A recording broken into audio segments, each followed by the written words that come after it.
Hello, everyone.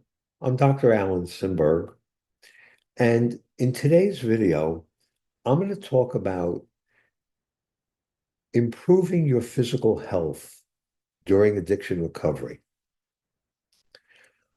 So, there are certain strategies that I always talk about that can be applied in all different life areas.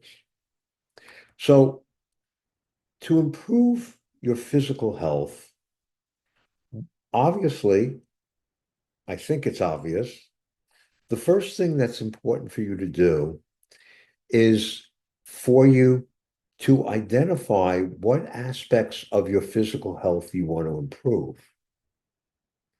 So maybe you want to lose weight. Maybe you have a health challenge and you want to do everything that you can to prevent that health challenge from getting worse and maybe even eliminating that health challenge. So the first step would be for you to identify maybe two or three health challenges, or if you only have one, that's okay. Just improve the areas that are most important to you first. Focus on improving the areas that are most important to you first. And then identify what might be contributing to you having any of those particular health challenges. And then you would identify, and maybe you'd have to do some research, identify how you can improve those life challenges, those health challenges, if you don't know how. So, for example, let's say you want to lose weight. Well, the first thing you would do after that is you would identify what's contributing to your current weight. It's not unusual that people do not eat healthy in a truly healthy way, tend to be overweight. So you would identify the things that you're eating, which would be certainly sugar, but especially excessive amounts of sugar and junk food. And another thing that can contribute to weight loss, I'm sorry, to weight gain, is depending on your metabolism, is going long periods of time without eating,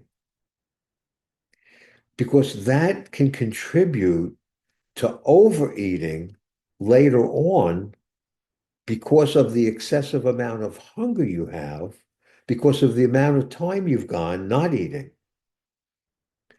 So the strategy that you would then identify is eating healthier. So healthier would be lean meats, not meats that are particularly fatty. So one example of what some people do is they'll eat chicken or turkey without the skin, or maybe just have a little bit of the skin if you like the taste. Also, minimizing or eliminating eating processed foods. So that's like processed meats, like hot dogs, bologna, salami, bacon. And also processed foods are also things like breads and cakes, anything that does not have the natural amount of nutrients. So obviously, the emphasis would be on fruits and vegetables, preferably organic, and lean meats.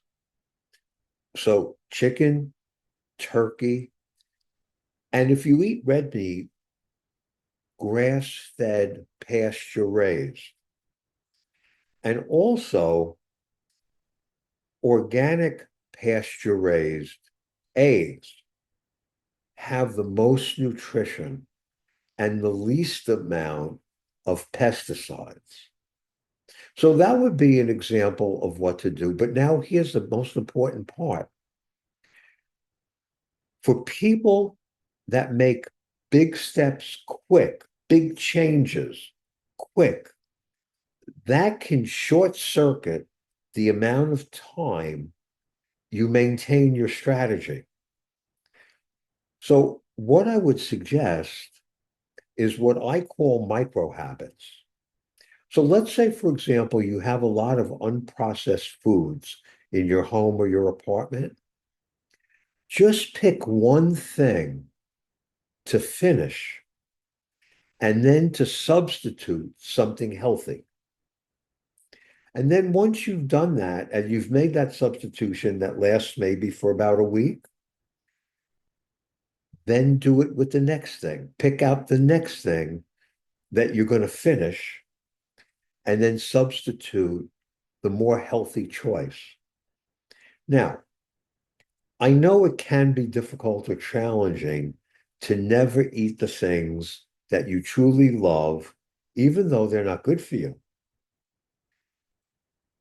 One of the things that you will find is once you get to the point of consistently eating a greater amount of healthy foods, the foods that are not healthy will either not be as satisfying as they once were, they may not taste the same as they did, and you also may not even feel that well after eating it.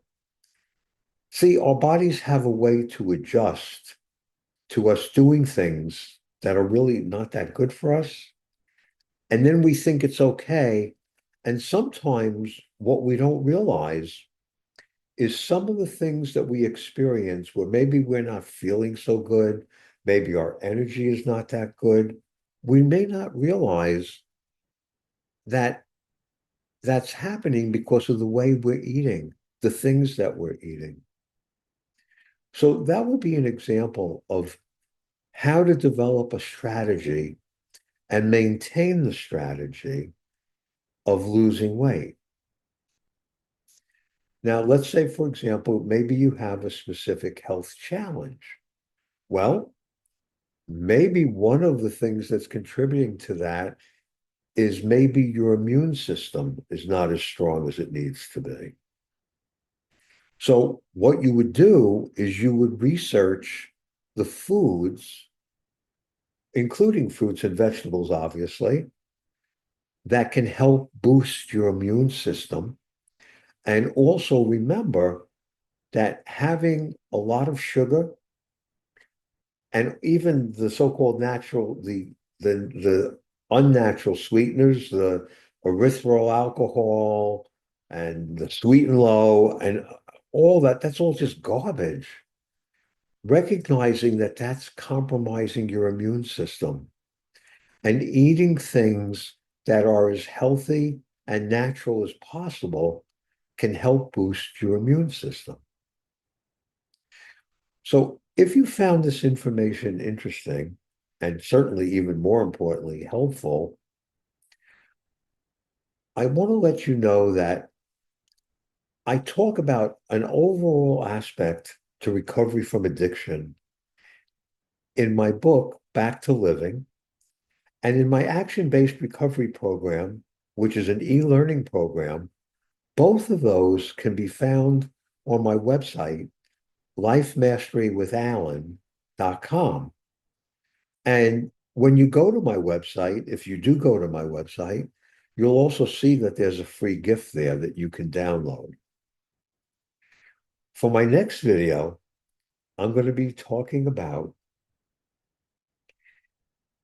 managing finances during addiction from recovery. I'm sorry, during managing recovery from addiction. And before ending, I just want to say, and I want to encourage you, please don't give up. Don't ever give up. You can never really know how close you are to being able to accomplish the goal that you've set for yourself.